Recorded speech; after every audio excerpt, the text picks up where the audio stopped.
நான் மரியாதைக்குரிய நமது மாநில முதலமைச்சர் அண்ணன் ஸ்டாலின் அவர்களுக்கு எனது வன்மையான கண்டனத்தை நான் பதிவு செய்கிறேன்.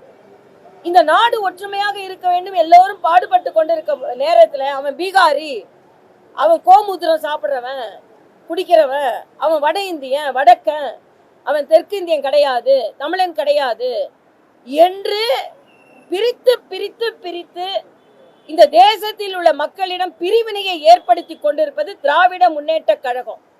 அது மட்டும் இல்ல, இந்துக்களிடம் மற்ற சமயத்தை சார்ந்தவர்களுக்கு வாழ்த்து சொல்லும் பொழுது இந்துக்களுக்கு வாழ்த்து சொல்லாமல் இந்துக்களையும் பிரித்து பார்ப்பது ஸ்டாலின் அவர்கள்.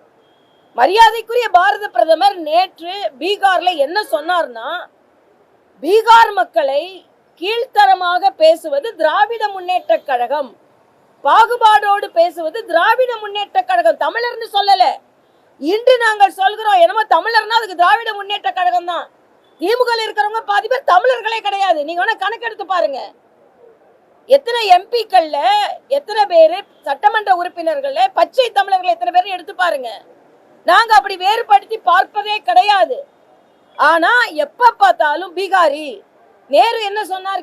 நேரு, பீகாரிகள் அறிவில்லாதவர்கள், அறிவற்றவர்கள், அவர்கள் தமிழ்நாட்டில் உள்ள வேலையை அவங்க பறித்துக் கொள்கிறார்கள் என்று நேரு சொன்ன ஸ்டேட்மெண்ட் இருக்கு.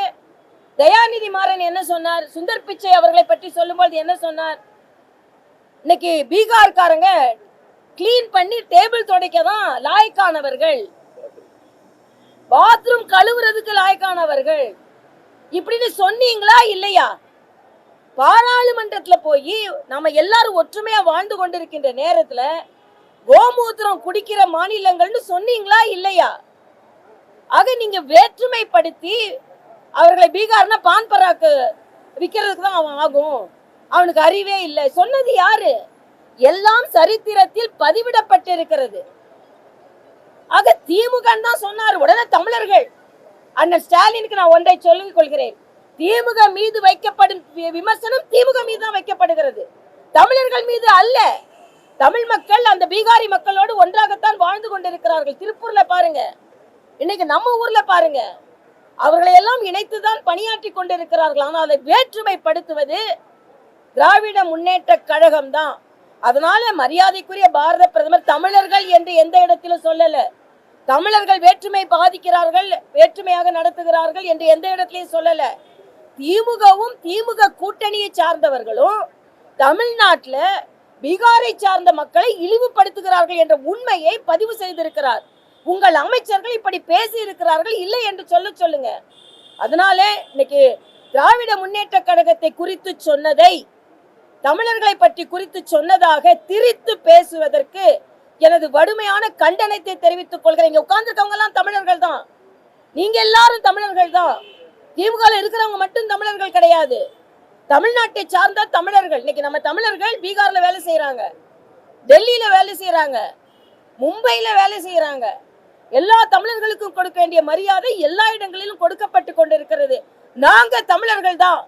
இன்றில் இருந்து நான் சொல்றேன், ஏன்னா பாரதிய ஜனதா கட்சி தமிழுக்கு வேறானவர்கள், தமிழுக்கு அவங்களுக்கு சம்பந்தம் இல்லை, தமிழுக்கே ஒட்டுமொத்த சொந்தக்காரங்களும் குத்தகைக்காரங்களும் திமுக காரங்க தான் அப்படின்னு சொல்வதை நாங்கள் இன்றிலிருந்து ஏற்றுக்கொள்ள மாட்டோம்.